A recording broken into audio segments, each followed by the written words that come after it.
اگر خداوند تعالیٰ کے ساتھ جو ہمارے تعلق کی جو بنیادیں ہیں وہ اگر ہم ان کو اسٹرانگ کرنا چاہیں اور خدا کے ساتھ جو کنیکشن ہے اس کو ہم مضبوط کرنا چاہیں تو اس سلسلے میں آپ کیا بتائیں گے ہمیں؟ اس میں سب سے پہلی چیز یہ ہے کہ انسان خدا کی پہچان اپنے اندر پیدا کرے۔ ہم اس دنیا میں شعور کی آنکھ کھولتے ہیں تو ہمارے گرد و پیش میں بہت سے رشتے ہوتے ہیں۔ ہمیں بتایا جاتا ہے کہ یہ وہ خاتون ہے جس کے بطن سے تم نے جنم لیا ہے۔ ہمیں بتایا جاتا ہے کہ یہ وہ شخص ہے جو تمہارا باپ ہے، اور یہی ہے کہ جو اب تمہاری تعلیم، تربیت، پرورش کا ذمہ دار ہے۔ ہمیں بہت سے دوسرے رشتوں سے بھی واقف کیا جاتا ہے، یہ بھائی ہے، یہ بہن ہے، یہ دادا ہے، یہ دادی ہے۔ ہمیں بتایا جاتا ہے کہ انسان کی حیثیت سے کچھ احباب ہیں، کچھ دوست ہیں، ہمارا ایک معاشرہ ہے جس سے ہم متعارف ہوتے ہیں، اور چونکہ ہم جدید دنیا میں رہتے ہیں تو آج کی جدید ریاست سے واقف ہو جاتے ہیں، پھر ریاستوں سے واقف ہو جاتے ہیں، پھر پورے عالم انسانیت کی ایک پہچان یا عربی لفظ اختیار کریں تو معرفت ہم کو حاصل ہوتی ہے۔ یہ جو پہچان اور معرفت ہے یہ خدا کی بھی ہونی چاہیے، یعنی جیسے باقی رشتوں کی ہوئی ہے اسی طرح اس کائنات کے پروردگار کی ہونی چاہیے۔ اور جب پروردگار کی یہ معرفت یا اس کی پہچان یہ شعور کی سطح پر ہوتی ہے، یعنی آپ نے رک کر سوچا کہ میں ایک تخلیقی شاہکار ہوں، میرے اندر جو مشینری کام کر رہی ہے اس کو کھول کر دیکھیں تو انسان حیرت زدہ رہ جاتا ہے۔ یعنی وہ کوئی معمولی چیز نہیں ہے۔ کسی جانور کو آپ دیکھ لیں، کسی پودے کا آپ مطالعہ کر لیں، کائنات کے ایک ایک ذرے کے اندر ایک دنیا اور ایک جہان موجود ہے۔ تو جب آپ اس کو دیکھ کر اس کے خالق تک پہنچتے ہیں کہ اس کا ایک خالق ہے اور وہ ایسی غیر معمولی ذہانت رکھتا ہے، علم رکھتا ہے، حکمت رکھتا ہے کہ اس نے ایسی کائنات بنا دی، وہ زندہ ہے، آپ کے ساتھ براہ راست تعلق رکھ رہا ہے، ایک ایک شخص کو پیدا کرتا ہے تو اس کے تمام احوال سے واقف ہوتا ہے۔ ہم جو آنکھ کھولتے ہیں، شعور کی عمر کو پہنچتے ہیں، دنیا میں کچھ وقت بسر کرتے ہیں، بڑھاپے کو پہنچتے ہیں، وہ ہر معاملے پہ نگران ہے۔ تو جب آپ خدا کا یہ رشتہ دریافت کر لیتے ہیں، یعنی دلیل کے ساتھ سمجھ لیتے ہیں اس رشتے کو، یہ رشتہ آپ پر واضح ہو جاتا ہے، تو پھر انسان اس جگہ پہنچتا ہے کہ یہ ماں کے رشتے سے بھی زیادہ بڑا رشتہ ہے، یہ باپ کے رشتے سے بھی زیادہ بڑا رشتہ ہے۔ جب آپ اس بڑے رشتے کو پہچان لیتے ہیں تو پھر آپ کی محبت کا، آپ کی تعظیم کا، آپ کے اعتراف کا مرکز یہ رشتہ بنتا ہے۔ اس عمل سے گزرے بغیر محض خدا کا نام سن لینے سے آپ کا وہ تعلق وجود میں نہیں آ سکتا۔ وہ تعلق کیا ہے جو ہم دریافت کرتے ہیں؟ اس تعلق کے 3 درجے ہیں۔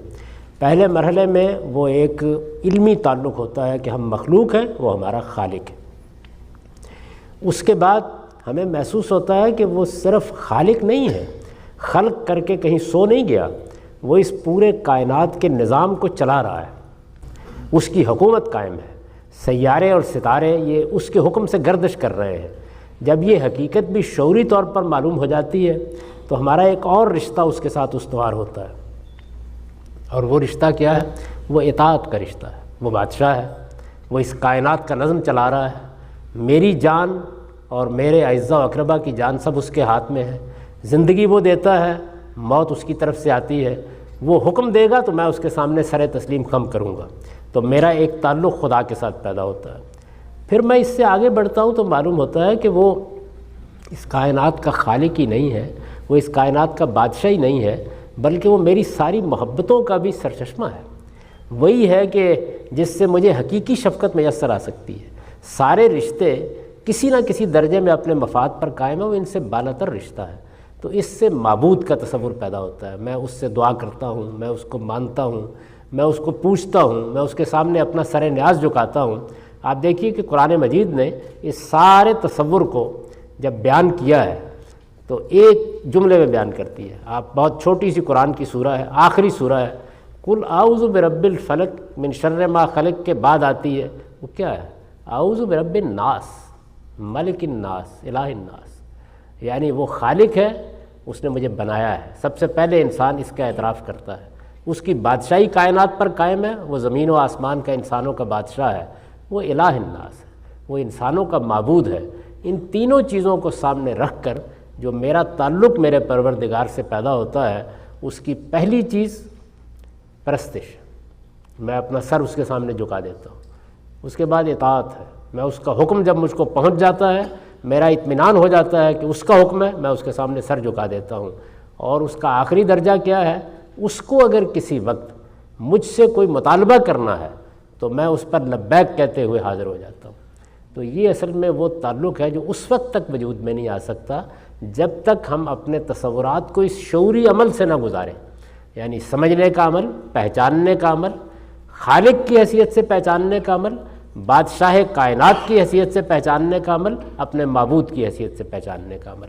چونکہ اس میں آخری عمل پہلی دونوں چیزوں کو شامل ہے، تو اس وجہ سے ہم کہہ سکتے ہیں کہ خدا سے ہمارے تعلق کو اگر ایک لفظ میں بیان کیا جائے تو وہ عبد اور معبود کا تعلق ہے، یعنی وہ ہمارا معبود ہے، الہ ہے، اسی سے اس کا نام اللہ عربی زبان میں اختیار کیا گیا، اور ہم اس کے بندے ہیں اور ہمارا اس کے ساتھ تعلق بندگی کا ہونا چاہیے۔ قرآن مجید نے اس کو ایک جملے میں سمیٹ دیا ہے، وَمَا خَلَقْتُ الْجِنَّ وَالْإِنسَ إِلَّا لِيَعْبُدُونِ، ہم نے جنوں اور انسانوں کو اس لیے بنایا ہے کہ وہ میرے بندے بن کر رہیں۔ یعنی یہاں جو عبادت کا لفظ ہے وہ اس معنی میں استعمال ہوا ہے، وہ اس بات کا اعتراف کر کے جئیں کہ وہ اس زمین پر آپ نہیں کھڑے ہو گئے، وہ کسی خالق کے بنانے سے وجود میں آئے ہیں اور وہ اس کے بندے ہیں۔ ان کو اپنا سر اطاعت اس کے سامنے جھکا کر رکھنا چاہیے، ان کے لیے تکبر شایان شان نہیں ہے۔ وہ معبود کی حیثیت سے اس کائنات کے خالق کو مانے، اپنے آپ کو بندہ سمجھے، اسی کو عربی زبان میں عبادت کہا جاتا ہے۔ اس کی وہ شکلیں جو ہم نماز میں اختیار کرتے ہیں، روزے میں اختیار کرتے ہیں، وہ اس کا ایک بہت چھوٹا سا حصہ ہے۔